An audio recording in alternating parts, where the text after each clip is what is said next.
Hello everyone, welcome to student point academy.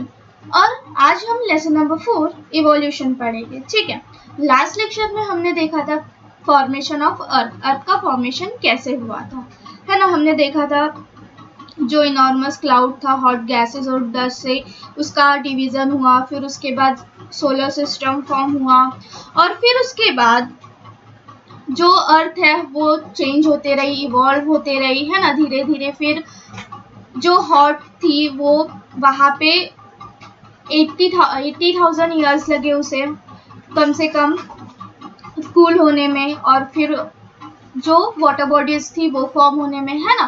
फिर उसके बाद हमने देखा जो फर्स्ट लिविंग ऑर्गेनिज्म था वो वाटर में आया, दैट इज प्रोटोजोआ। हम उसे नेकेड आई से नहीं देख सकते। एंड देन उसके बाद हमने देखा लिविंग वर्ल्ड। ठीक है, अब हम देखेंगे इवोल्यूशन। तो इवोल्यूशन मतलब क्या होता है? Evolution means gradual change. ठीक है, कोई चीज इवॉल्व होती है। जैसे अगर हम देखें ट्रांसपोर्टेशन सिस्टम, तो पहले कैसा था? पहले इतनी सारी गाड़ियां नहीं थी, है ना। पहले कैसा था? बुलक कार्स थी, फिर उसके बाद बाईसाइकिल्स आई, फिर उसके बाद बाइक्स आई, है ना। ऐसा इवॉल्व होते रहा, तो उसे ही हम बोलते हैं इवोल्यूशन, जो कि ग्रेजुअल चेंज होता है। Is that clear? तो इस लेसन में हमें क्या क्या पढ़ना है हम देखते हैं। सबसे पहले हम पढ़ेंगे कि इवोल्यूशन के कंसेप्ट्स क्या क्या है, फिर उसके बाद एनिमल्स की स्टेजेस इवोल्यूशन की, और फिर उसके बाद हम देखेंगे एप्स। तो हम अपना लेसन स्टार्ट करते हैं। चलो, सबसे पहले concept of evolution. The word evolution is generally understood to mean gradual and continuous change. मैंने अभी बताया था evolution मतलब क्या होता है? gradual change होता है। ठीक है, so the word evolution is generally understood मतलब evolution का मतलब क्या होता है? gradual और continuous change. Is that clear? Evolution in the plant and animal world can be explained in the following manner. अब प्लांट और एनिमल, अब देखो जो इवोल्यूशन होता है वो किसी एक ही चीज में नहीं होता, वो हर चीज में होता है। प्लांट्स में होगा, एनिमल्स में होगा, फिर किसी और चीज में, है ना। हमारे इन्वायरमेंट में जितनी भी चीजें हैं वो सारी की सारी क्या करती है? इवॉल्व करती है।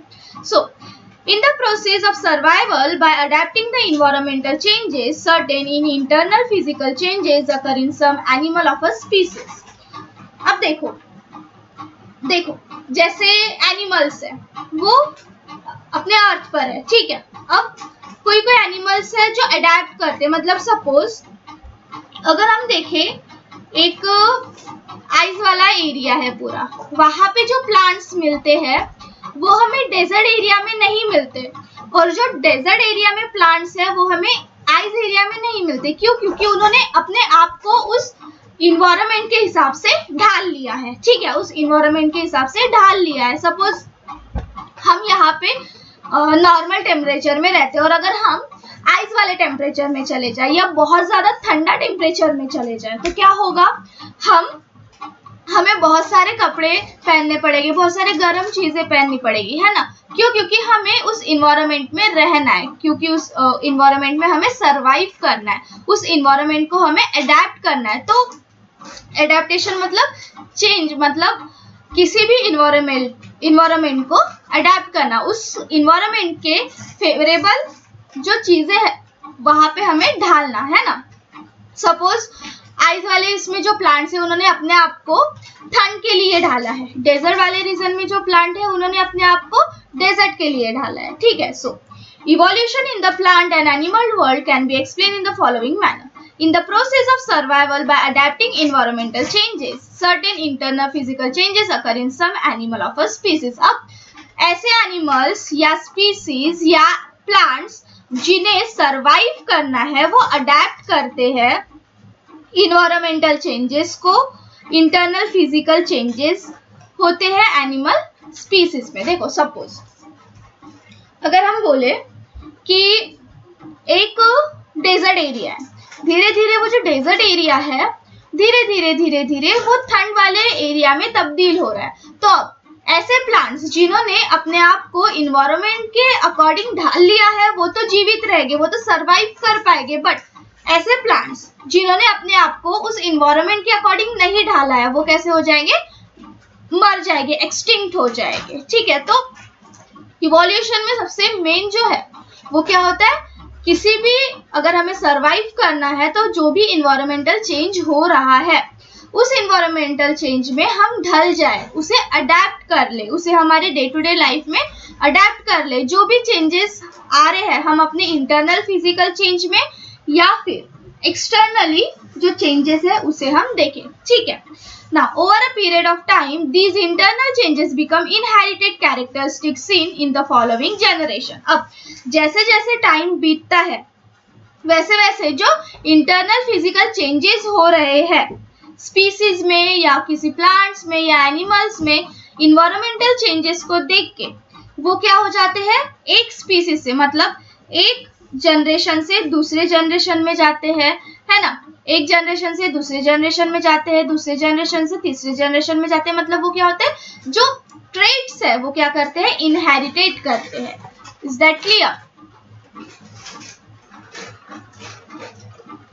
Thus, a new species with characteristics different from the original may be created. और ऐसे ही एक नया स्पीसीज क्या होता है, क्रिएट होता है, उस चेंजेस को, उस फिजिकल या इंटरनल चेंजेस को इनहेरिटेट करने में, और ओरिजिनल से वो डिफरेंट स्पीसीज बनता है। सपोज अगर हम देखें अमीबा, सपोज इससे कोई एक मल्टीसेलुलर स्पीसीज बना, ठीक है, एक एग्जाम्पल दे रही हूँ। अब इसे कोई एक इन्वायरमेंट में सरवाइव करने के लिए बहुत सारी चीजें लगी, उस चीजें को इसने क्या किया, अडेप्ट किया।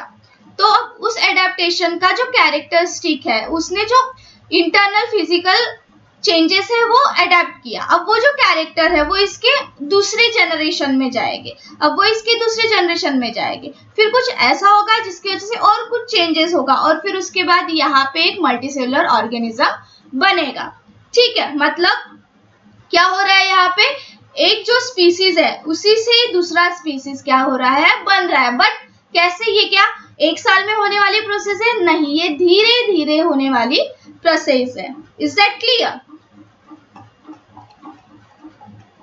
Such a species is usually more evolved than the original one. और ऐसे स्पीसीज जिनमें कैरेक्टरिस्टिक अलग होते हैं, जो अडेप्ट करते हैं, वो कैसे होता है, ओरिजिनल वन से बहुत ही ज्यादा इवॉल्व होते हैं। जैसे पहले का जो एक स्पीसीज है वो नॉर्मल इन्वायरमेंट में नहीं रह पाएगा, बट ये जो स्पीसीज है वो वही इन्वायरमेंट में रह पाएगा। क्यों? क्योंकि इसमें इवोल्यूशन हुआ है, इसमें कोई चेंजेस हुआ है, इसमें कुछ फिजिकली इंटरनल चेंज हुआ है। Is that clear? Sometimes the original species die out और बिकम एक्सटिंक्ट। और कभी कभी ओरिजिनल स्पीसीज जो है वो क्या हो जाते हैं, मर जाते हैं या एक्सटिंक्ट हो जाते हैं, और जो उससे बना हुआ स्पीसीज है वो कंटिन्यू करता है अपनी life. Sometime more than one species evolve from the original one. और कभी कभी एक से ज्यादा स्पीसीज बनते, ये एक स्पीसीज है, इससे एक और बनेगा, एक और बनेगा, एक और बनेगा, मतलब एक से ज्यादा स्पीसीज भी बनते हैं। The first scientist to give us a systematic explanation of concept of evolution was Charles Darwin. और सबसे पहले जो सिस्टमैटिक एक्सप्लेनेशन दिया था इवोल्यूशन के कंसेप्ट में वो किसने दिया था, चार्ल्स डार्विन ने दिया था। ये कौन थे, ये एक साइंटिस्ट थे। Is that clear? Now species which are capable of adapting to environmental changes are able to survive. अब ऐसे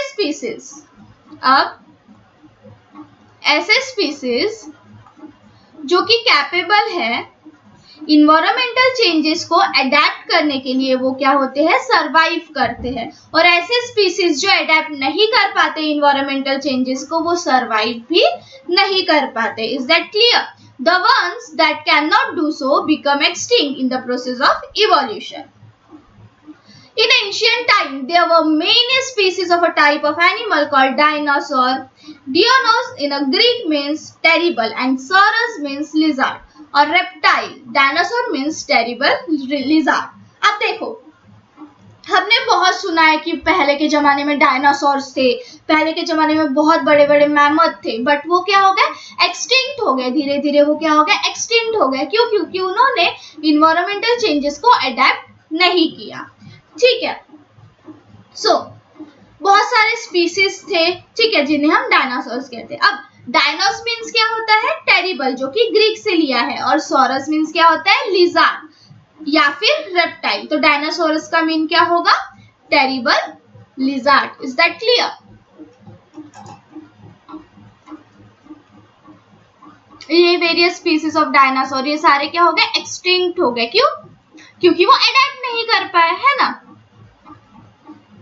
सम of these dinosaur were enormous in size, इनमें से कुछ कुछ जो डायनासोर थे वो बहुत बहुत बड़े बड़े थे। It appear that these species of enormous dinosaur suddenly became extinct, और फिर धीरे धीरे क्या हुआ, ये मतलब जो डायनासोर थे जो कि बहुत बड़े बड़े साइज के थे, वो सडनली क्या हो गए, एक्सटिंक्ट हो गए। Some sudden natural disaster or environmental change is believed to be responsible for their extinction. और ऐसा माना जाता है कि कुछ नेचुरल डिजास्टर्स हुए थे या इन्वायरमेंटल चेंज हुआ था, जिसके वजह से ये जो डायनासोर्स थे, इनॉर्मस साइज के डायनासोर्स थे, वो क्या हो गए थे, एक्सटिंक्ट हो गए थे। क्यों? क्योंकि वो अपने आप को उस इन्वायरमेंट में ढाल नहीं पाए। सपोज कोई एक डायनासोर है जिसे डेजर्ट एरिया में रहना पसंद है, अब एकदम से वहां पे इन्वायरमेंट चेंज हुआ, ठीक है, एकदम से वहां पे इन्वायरमेंट चेंज हुआ और वो बहुत ज्यादा हॉट का कोल्ड में तब्दील हो गया, तो क्या वो डायनासोर जो कि एक हॉट एरिया के लिए बना था, हॉट टेम्परेचर के लिए बना था, वो वहां पे सरवाइव नहीं कर पाया। क्यों? क्योंकि उसने ठंड को अडेप्ट ही नहीं कर पाया, उस ठंड के हिसाब से अपने आप को चेंज नहीं कर पाया, ठीक है, तो वो क्या हो गए, एक्सटिंक्ट हो गए।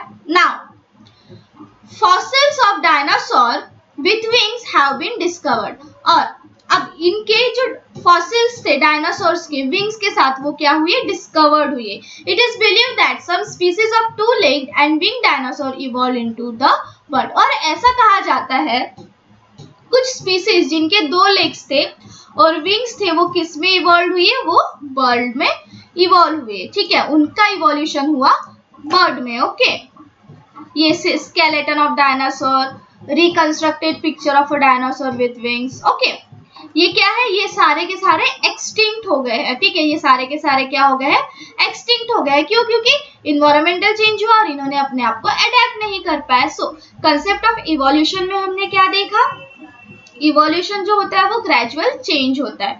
Is that clear? अब ऐसे एनिमल्स जो अपने आप को इन्वायरमेंटल चेंज के अकॉर्डिंग अडेप्ट करते हैं, वो सरवाइव कर सकते हैं, और ऐसे एनिमल जो इन्वायरमेंटल चेंज को अडेप्ट नहीं करते, वो क्या हो जाते हैं, एक्सटिंक्ट हो जाते हैं।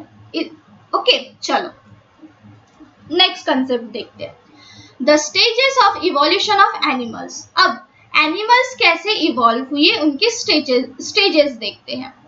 We have learned in the previous lesson that life on earth began with unicellular organism known as protozoa। हमने देखा प्रीवियस लेसन में कि जो लाइफ है ना, अर्थ में जो लाइफ है वो प्रोटोजोआ से स्टार्ट हुई। ये जो यूनिसेलुलर ऑर्गेनिज्म थे, this unicellular organism give rise to multicellular living things. ये जो यूनिसेलुलर ऑर्गेनिज्म थे, इन्होंने मल्टीसेलुलर लिविंग थिंग को क्या हुआ, क्या किया, उन यूनिसेलुलर ऑर्गेनिज्म से ही मल्टीसेलुलर ऑर्गेनिजम्स बने। Is that clear? The multicellular organism evolved gradually and various classes of plant and animal came into being। अब ये जो multicellular organisms थे वो इवॉल्व हुए, धीरे धीरे उनका इवोल्यूशन हुआ, उन्होंने इन्वायरमेंटल चेंजेस को एक्सेप्ट करना सीखा, और फिर क्या हुआ, उन्होंने इन्वायरमेंटल चेंजेस को एक्सेप्ट करना सीखा, और फिर क्या हुआ, वो इवॉल्व हो गए, एक न्यू स्पीसीज बन गई, है ना। चलो अब हम देखते हैं The following are the stages of evolution of animals। अब हम देखते हैं कुछ स्टेजेस एनिमल्स की इवॉल्व कैसे हुई उसे, ठीक है। तो सबसे पहले आता है इनवर्टिब्रेट, फिर आता है वर्टिब्रेट, है ना, और फिर आता है vertebrate, invertebrates. Is that clear? चलो अब हम इन्हें देखते हैं। फिर मैमल्स। सो हम सबसे पहले देखते हैं इनवर्टिब्रेट्स, ठीक है। ये क्या है, स्टेजेस, कैसे इवॉल्व हुआ, है ना, इस टाइप से एक जो एनिमल है वो इवॉल्व हुआ। सबसे पहले invertebrate, animal without a backbone are called invertebrate. ऐसे एनिमल जिनमें बैकबोन्स नहीं होती या स्केलेटन नहीं होता, ठीक है, मतलब जो रीढ़ की हड्डी होती है वो नहीं होती, उन्हें हम क्या बोलते हैं, इनवर्टिब्रेट्स। फॉर एग्जाम्पल स्नेल्स, है ना, स्नेल्स हो गए। Next vertebrates. वर्टिब्रेट्स में क्या होते हैं, ऐसे एनिमल्स जिनमें बैकबोन होती है, ठीक है, रीढ़ की हड्डी होती है, उन्हें हम क्या बोलते हैं, वर्टिब्रेट्स। इनमें क्या क्या आ जाता है, aquatic animals like fish, amphibians जो कि लैंड में और वाटर में रहते हैं, फॉर एग्जाम्पल फ्रॉग, देन आ गया हमारा बर्ड्स, देन आ गए रेप्टाइल्स, है ना, रेप्टाइल्स में भी होते हैं जो कि एनिमल जो क्रॉल करते हैं जैसे स्नेक, देन मैमल्स, एग्जाम्पल काऊ, है ना। इस तरीके से इवॉल्व हुए, पहले इन्वर्टिब्रेट्स है, फिर उनके बाद इन्वर्टिब्रेट्स इवॉल्व होके वर्टिब्रेट्स में कन्वर्ट हुए। इन्वर्टिब्रेट्स में क्या नहीं होता, बैकबोन नहीं होती, और वर्टिब्रेट्स में क्या होता है, बैकबोन होती है। इज दैट क्लियर ना। अब हम देखते हैं मैमल्स। मैमल्स क्या होता है, mammals are the most evolved animal among vertebrates. Mammals क्या है, ये सबसे ज्यादा इवॉल्व्ड एनिमल्स होते हैं वर्टिब्रेट्स में। इज दैट क्लियर, मतलब इनमें बैकबोन्स होती है। The following are the characteristics. अब हम देखते हैं कैरेक्टरिस्टिक्स क्या क्या है। तो सबसे पहला, growth of baby in the mother's womb for some time before birth. अब देखो, यंग वंस को जन्म देते हैं, तो जो बेबी की ग्रोथ है वो किस में होती है, मदर के वॉम में ही होती है, ठीक है। The baby is fed on mother's milk some time after the birth. अब जन्म के बाद जो बेबी होता है वो अपने मदर पे रिलाय करता है for their food and everything, ठीक है। तो ये दो कैरेक्टरिस्टिक्स है किसकी, मैमल्स की ना। अब इसमें एक एक्सेप्शन है, ठीक है, एक एक्सेप्शन है जो प्लैटिपस है ना। The platypus and some species of anteater are exception to this, ठीक है। They are considered mammal because even though they lay eggs, they suckle their young ones, ठीक है। अब यहाँ पे हमने क्या देखा कि जो मैमल्स है वो अपने वॉर्म से वो डायरेक्टली यंग वंस को बर्थ करते हैं, और जो उनके यंग वंस है वो किस पे डिपेंड करते हैं, अपने मम्मा पे डिपेंड करते हैं फॉर फूड्स। बट अब ऐसे कुछ एक्सेप्शंस है लाइक प्लैटिपस एंड एंटीएटर जो कि मैमल की कैटेगरी में रखी हुई है, बट वो क्या करते हैं, एग्स देते हैं, ठीक है। बट वो क्या करते हैं, एग्स देते हैं, जो कि एक एक्सेप्शन हो जाता है मैमल्स के लिए, क्योंकि हमने देखा मैमल्स जनरली क्या करते हैं, यंग वंस को बर्थ देते हैं। Is that clear. चलो नाउ नेक्स्ट है एप्स। अब देखो, एप्स जो रहते हैं ना वो ह्यूमन की तरह ही रहते हैं। वो कैसे रहते हैं, ह्यूमन की तरह ही रहते हैं ना। Apes are somewhat like humans in appearance, they mostly lived on a trees. देखो जो एप्स है ये कैसे होते हैं, ह्यूमंस की तरह होते हैं, और ये ज्यादातर ट्रीज पे रहते हैं।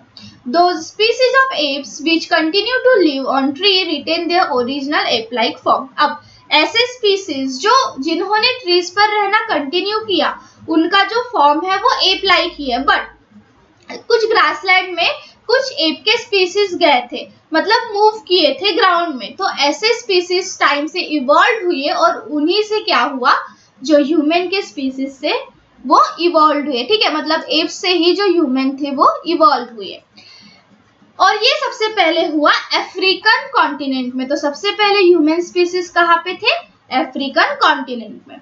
द फर्स्ट ह्यूमन स्पीसीज, जो सबसे पहला ह्यूमन स्पीसीज था, उसे हम क्या कहते हैं, प्रिमिटिव मैन।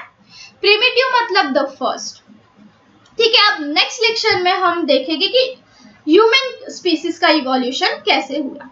यहाँ पे हमने देखा इवोल्यूशन मतलब होता क्या है, फिर हमने देखा जो एनिमल्स थे वो कैसे इवॉल्व हुए, फिर हमने देखा एप्स के बारे में, ठीक है। फिर हमने क्या देखा, एप्स के बारे में देखा, ठीक है। अब नेक्स्ट लेक्चर में हम देखेंगे ह्यूमंस कैसे इवॉल्व हुए, ठीक है। तब तक के लिए पढ़ते रहो। नेक्स्ट लेक्चर में हम सबसे पहले तो नेक्स्ट लेक्चर में हम एक्सरसाइज कंप्लीट करेंगे, और फिर उसके बाद हम देखेंगे ह्यूमन स्पीसीज का इवोल्यूशन, ठीक है। तो तब तक के लिए पढ़ते रहो, ठीक है। और चैनल को सब्सक्राइब कर लो ताकि जब भी बेल नोटिफिकेशन आए, आपको जब भी लेक्चर अपलोड हो आपको नोटिफिकेशन टाइम से मिल जाए। और अपने दोस्तों के साथ शेयर करो ताकि उन्हें भी पता चले, वो भी स्टडी ठीक से कर पाए। Is that clear. चलिए मिलते हैं नेक्स्ट लेक्चर में।